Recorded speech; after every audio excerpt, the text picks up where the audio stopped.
morning, students. Today we're going to study the next part of our chapter, that is waste management, waste generation and management. Now last time we studied about the different types of waste. Okay, so we are going to study the next type of waste, that is the waste from scientific research and laboratory. Now, what do we mean by scientific waste? It means all the waste that is generated in the laboratories while doing the experiments.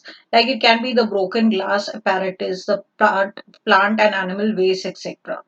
Now it can also include the radioactive materials. Now what are radioactive waste? The waste that are used in the nuclear power plant or the research laboratories that are using the nuclear materials.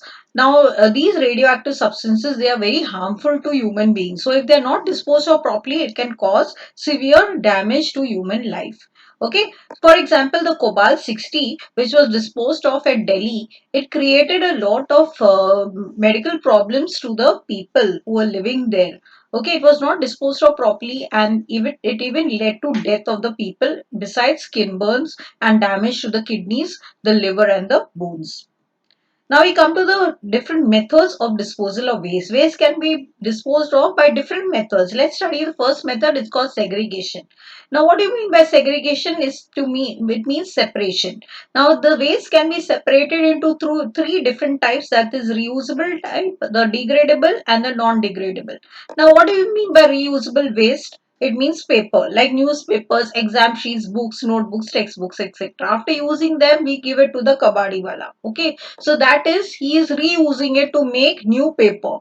The second type of waste is known as degradable waste, which can be decomposed to make manure. For example, the kitchen waste, vegetable peels, the fruit peels, etc. Vegetable fruit peels can be converted to make compost. Now, the third type of waste is known as non-degradable waste, which is normally dumped. It includes the plastics and parts of metals and all, which cannot be used again. Okay, so they are dumped into a landfill. Now, the next type of disposal of waste material is called as dumping, in which a pit is dug in the ground and the waste are put into the pit. Now, the main use of this is to prepare compost, which is nothing but manure, which can be used for the good growth of plants, okay, for agricultural purposes. The method is known as composting. Now, what is composting? Composting means putting the waste organic matter. Organic means the materials that are containing carbon, hydrogen, oxygen, nitrogen are known as organic matter, which can be decayed, okay, so that it can be used to fertilize the agricultural land. Now, how method of making the compost? We shall learn in detail how compost is produced. A trench of 5 meters long, 1.5 meters wide and 1.5 meters deep is dug. Okay, so the trench specifications are given, and a layer of wet waste is spread, and the thickness of the waste should be 30 centimeters. Now on this, a wet layer of a mixture of cow dung and mud is applied, and again another layer of all this waste material from the kitchen is again put on top of it, so that it looks like as if it is like it is projected over the ground level. Okay, so that this pit, the trench, it projects over the ground level by half a meter. After 3 months, what happens? It is removed. Okay, all this, the waste material is removed, because it is now being produced into compost, and that is removed, and it is made into conical heaps. Okay, they are made into conical heaps, and these heaps are then covered with little bit of mud, and again they are left to rest for 50 to 60 days, so that the good quality of compost is produced. Okay, so this is known as composting.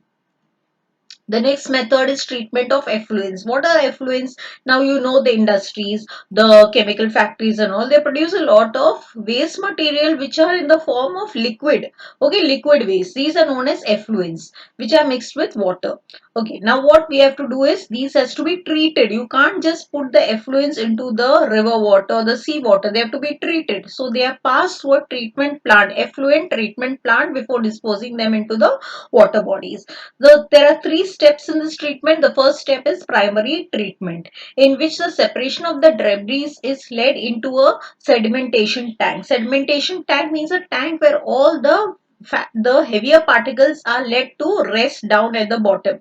So they are removed. The second one, it is passed through the secondary treatment, that is it is led into oxidation tank. Now in this oxidation tank, what is happening is there is algae and fungi which will again decompose, or it will oxidize the organic matter, and it will release carbon dioxide gas, and the remaining part is converted into sludge. And the solid sludge, which is a waste, can be used for the plants. Okay, it can be used for the as a treatment, as a manure for the plants. The third step is tertiary treatment, which removes all the dissolved particles of chemicals, metals, pathogens, the germs are present, all these are removed, and the water now, which is good, okay, is then led into the fields for irrigation. Okay, so this is a way effluents are treated in a nice way, so that in a good way, so that it can be used for the plants. Now we come to the next method of disposal, that is known as incineration. What do you mean by incineration? Disposal of waste by burning.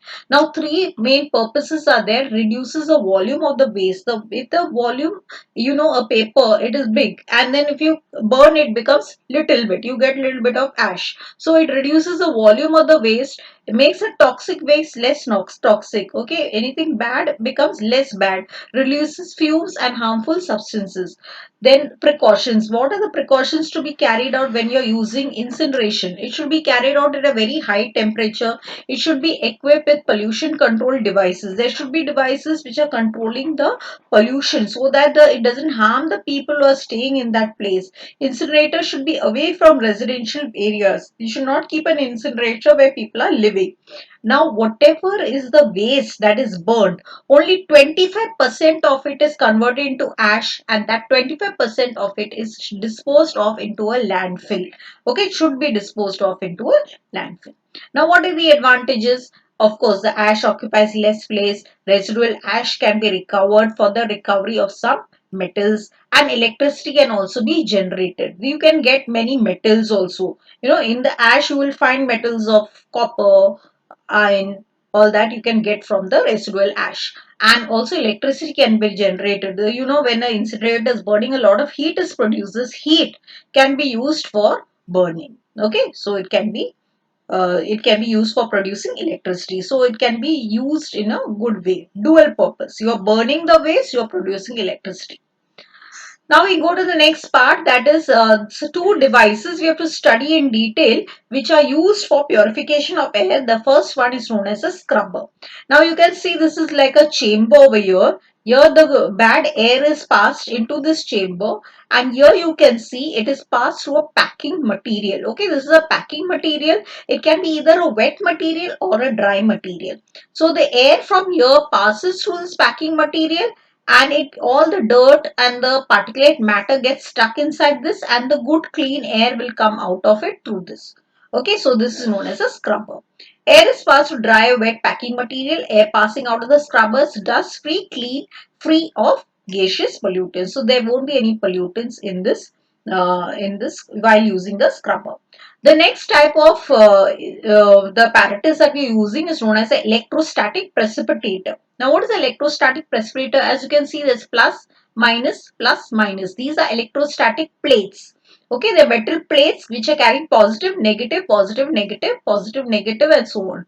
Okay, now the dirty air enters through this chamber, and it passes through these metal plates. Now, what happens when the air passes through the metal plates? Air pollutants, okay, whether they are particles, they carry a charge. It can be a positive or a negative charge. So if it is having a positive charge, it gets attracted to the negative plate. If it is having a negative charge, it gets attracted to the positive plate. Okay, so these charges get attracted to the plates, and then you get clean air which is then disposed, which can be thrown out of the apparatus, okay, out of the electrostatic precipitator. So dirty air carrying particulate matters pass through a chamber containing electrically charged plates. Particles carry charge, and as they pass through the precipitators, they get collected on the plates and carrying opposite charges, and a clean air passes out. Now by this method, it removes about 90%, okay, about 90% of the particulate matter, okay, that is harmful is removed from this, and it can be used for the thermal power plants. Now that is the end of the chapter. Now I'm giving you a little homework. okay, to be done in your notebook, and see that your notebooks are complete. There are just 5 questions for this chapter. Question 1, define waste, bagasse, e-waste, composting and incineration. Now children, you have to search for this in your textbook. Okay, all these are there in the textbook. Please search for them in your textbook. Second question, differentiate between degradable and non-degradable waste, page 182. Question 3, write down the advantages of incineration, page 183. Question 4, describe the method of preparing compost, page 182. Question 5, with a neat label diagram, explain the working of the electrostatic precipitator, which you just did that, page 183. Please draw the diagram also. Okay, so that's all for this from this chapter now. Thank you so much for listening. Bye, take care.